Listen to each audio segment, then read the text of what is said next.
ಅವರಿಗೆ ಕರೆಕ್ಟಾಗಿ ಅಡ್ಜಸ್ಟ್ಮೆಂಟಿಗೆ ಸರಿ ಇರ್ತದೆ ಸಿಬಿಐ ವಿಜೇಂದ್ರ ಅವರಿಗೆ, ಅದಕ್ಕೆ ಅಲ್ಲಿ ಕೊಡ್ರಿ ಅಂತಾರೆ. ಮತ್ತೆ ಸ್ವಲ್ಪ ಅಡ್ಜಸ್ಟ್ ಮಾಡ್ತೀನಕ್ಕೆ ಎಲ್ಲದವ್ರು ಕೇಳ್ತಾ ಇರ್ತಾರೆ. ಕಾಂಗ್ರೆಸ್ ಕೇಳ್ತಾ ಇದ್ರ ಸಿಬಿಐ ಬೇಡ ಅನ್ನೋರು ಇವರೇ. ನೋಡಿ, ಈ ಚರ್ಚೆ ಎಲ್ಲ ಉಪಯೋಗ ಆಗಲ್ಲ. ನಿನ್ನೆ ನೀವು ಪ್ರಶ್ನೆ ಕೇಳಿದ್ರಿ ಇಲ್ಲೇ ನನಗೆ 24 hours ಬ್ಯಾಕ್, ಏನ್ ಸರ್ ಇಲ್ಲಿಂದ ಬಂದಿದ್ರಿ ಬೆಳಗಾಂ ಚರ್ಚೆ ಇಲ್ಲ ಅಂತ. ಶುರು ಆಗಿದೆ. ಅದಕ್ಕೆ ಉತ್ತರ ಕೊಡಕ್ಕೆ ಸರ್ಕಾರ ಬದ್ಧವಾಗಿರ್ತದೆ. ಈ ಕಡೆ ಒತ್ತಡ ಕೊಡ್ತಕ್ಕಂಥ ಕೆಲಸವನ್ನ ಮಾಡ್ತಾರೆ. ಎಲ್ಲರೂ ಮಾತಾಡ್ಬೇಕು. ಇವತ್ತು ಮಾತಾಡ್ತಾರೆ, ನಾಳೆನೂ ಮಾತಾಡ್ತಾರೆ. ತಳಮನೆಯಲ್ಲೂ ಕೂಡ ಅದು ಸ್ವಲ್ಪ ಹೆಚ್ಚು ಚರ್ಚೆ ಆಗಬೇಕು ಅಂತ ಮೇಲ್ಮನೆಯಲ್ಲಿ. ಹಾಗೆ ನಾನು ನಿನ್ನೆ ಇಡೀ ದಿವಸ ಮೇಲ್ಮನೆಯಲ್ಲಿದ್ದೆ. ಸ್ವಲ್ಪ ನನ್ನ ಇಲಾಖೆದು ಕೂಡ ಸುಮಾರಷ್ಟು ಪ್ರಶ್ನೆಗಳೆಲ್ಲ ಇದ್ದು ಚೆನ್ನಾಗಿದೆ. ಚರ್ಚೆ ಆಗೋದಕ್ಕೆ ಒಂದು ಕಾನ್ಫಿಡೆನ್ಸ್ ಬರುತ್ತೆ. ಈ ಕಡೆ ಜನರಿಗೆ ನಾವು ಕಾನ್ಫಿಡೆನ್ಸ್ ಕೊಡ್ಲಿಲ್ಲ ಅಂದ್ರೆ ನಾಳೆ ದಿವಸ ಯಾಕೆ ಸುವರ್ಣಸೌಧಕ್ಕೆ ನಾವು ಬರಬೇಕು ಅನ್ನೋದು ಬಂದ್ಬಿಡುತ್ತೆ. ಬಹಳ ಸ್ಪೀಕರ್ ಅವರು ಬಹಳ ಅದು ಜವಾಬ್ದಾರಿಯುತವಾಗಿ ಅವ್ರು ತಗೊಂಡಿದ್ದಾರೆ. ಅದಕ್ಕೆ ಅವರಿಗೆ ಧನ್ಯವಾದಗಳನ್ನ ನಾನು ಹೇಳಲಿಕ್ಕೆ ಇಷ್ಟಪಡ್ತೀನಿ. ಚರ್ಚೆ ಮೂಲಕ ಅನುಷ್ಠಾನ ಆಗೋದನ್ನ ನಮ್ಮ ಸರ್ಕಾರದಿಂದ ನಾವು ಗ್ಯಾರಂಟಿ ಕೊಡ್ತೀವಿ. ಅಲ್ಲ, ಮಾಡ್ಬೇಕು, ಏನು ಮಾಡಕ್ಕಾಗಲ್ಲ. ಈಗ ಇಲ್ಲಿ ಬಂದು ನೀವು ಅನಿವಾರ್ಯವಾಗಿ ಅಲ್ಲಿವರೆಗೂ ಮಾಡಲಿಲ್ಲ ಅಂದ್ರೆ ಒಂದು ಕಾನ್ಫಿಡೆನ್ಸ್ ಬಿಲ್ಡಪ್ ಆಗ್ತದೆ. ಇದು ಒಳ್ಳೇದಿದು. ವಿರೋಧ ಪಕ್ಷದವರಿಗೆ, ನಮಗೆ, ಎಲ್ಲರಿಗೂ ಕೂಡ ಈ ಕಡೆ ಭಾಗದ ಜನರು ಇಷ್ಟೊಂದು ಸಂಪೂರ್ಣವಾಗಿ ಸರ್ಕಾರನೇ ಇಲ್ಲಿ ಬಂದು ಬೆಳಗಾಮಲ್ಲಿ ಇದೆ ಅಂತ ಹೇಳಿದ್ರೆ ಒಂದು ವಿಶ್ವಾಸದ ಒಂದು ದಿನ. ನಿನ್ನೆ ಪಾಪ ಐತಿಹಾಸಿಕವಾಗಿರ್ತಕ್ಕಂಥ ಒಂದು ದಿನ.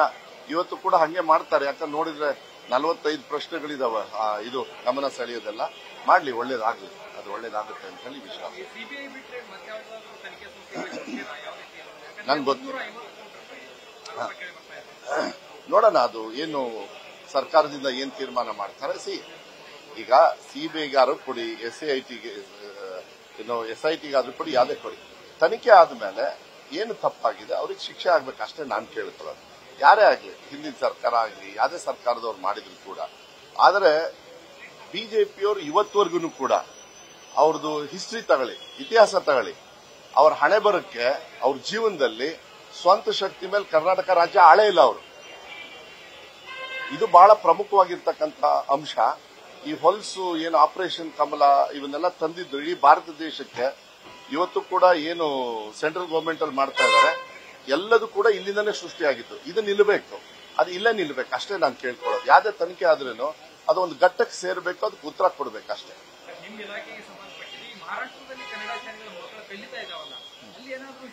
ನಾನು ವಿಶೇಷ ಅದು ನನಗೆ ಗೊತ್ತಿಲ್ಲ. ಯಾಕೆಂದ್ರೆ ಇದು ನೋಡೋಣ, ಯೋಚನೆ ಮಾಡೋಣ. ಪಾಪ ಅಲ್ಲಿ ಕೊಟ್ಟ ಮೇಲೆ ಬೇರೆ ಅಲ್ಲಿರೋ ಮಕ್ಕಳಿಗೆ ಬೇಜಾರಾಗಬಾರ್ದು. ಅದನ್ನ ಯಾವ ರೀತಿ ಮ್ಯಾನೇಜ್ ಮಾಡೋದು ಅದು ಬೇರೆ ಪ್ರಶ್ನೆ. ನಮ್ಮ ಸರ್ಕಾರದ ಹಣ ಅಲ್ಲಿ ಹೋದಾಗ ಯಾವ ರೀತಿ ಬರುತ್ತೆ ಅದೆಲ್ಲ ಬರ್ತದೆ.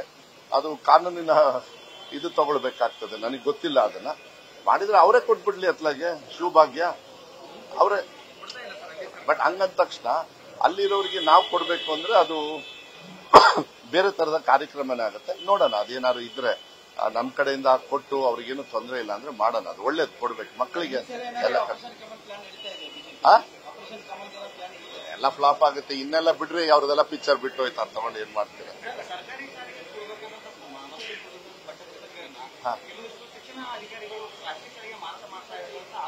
ಅದು ಯಾವ್ದಾದ್ರು ಏನ್ ಪರವಾಗಿಲ್ಲ, ಯಾವ್ದಾದ್ರು ಉದಾಹರಣೆ ಕೊಡಿ, ಅವ್ರ ಮೇಲೆ ಆಕ್ಷನ್ ತಗೊಳ್ಳೋಣ. ಒಂದ್ ನಿಮಿಷ.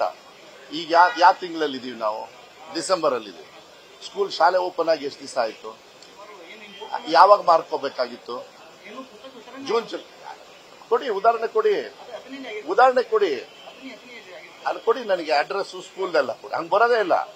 ಯಾಕೆಂದ್ರೆ ನಾವು ಕೊಟ್ಟಿರ್ತೀವಲ್ಲ, ಅದು ಲೆಕ್ಕ ಕ್ಲೀನ್ ಆಗಿ ಬರ್ತದೆ. ಎಲ್ಲ ಆನ್ಲೈನ್ ಅಲ್ಲಿ ಇರ್ತದೆ, ಏನು ತೊಂದರೆ ಏನಿಲ್ಲ. ಆ ತರ ಏನಾದ್ರು ಅವ್ಯವಹಾರ ಆಗಿದ್ರೆ ಅವ್ರ ಮೇಲೆ ಆಕ್ಷನ್ ತಗೊಳ್ಳೋದು ಉದಾಹರಣೆ ಕೊಡ್ಬೇಕು. ಒಂದು ಶಾಲೆನ ಇಡೀ ರಾಜ್ಯಕ್ಕೆ ನಾನು ನಿನ್ನೆನೂ ಕೂಡ ಇದೇ ಹೇಳಿದೆ.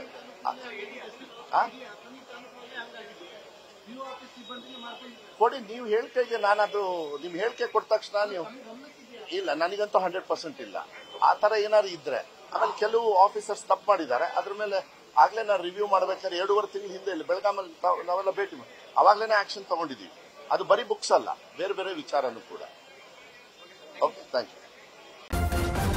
ನ್ಯೂಸ್ ಫಸ್ಟ್, ನಿರ್ಭೀತಿಯಿಂದ ನಿಮ್ಮ ಪರವಾಗಿ.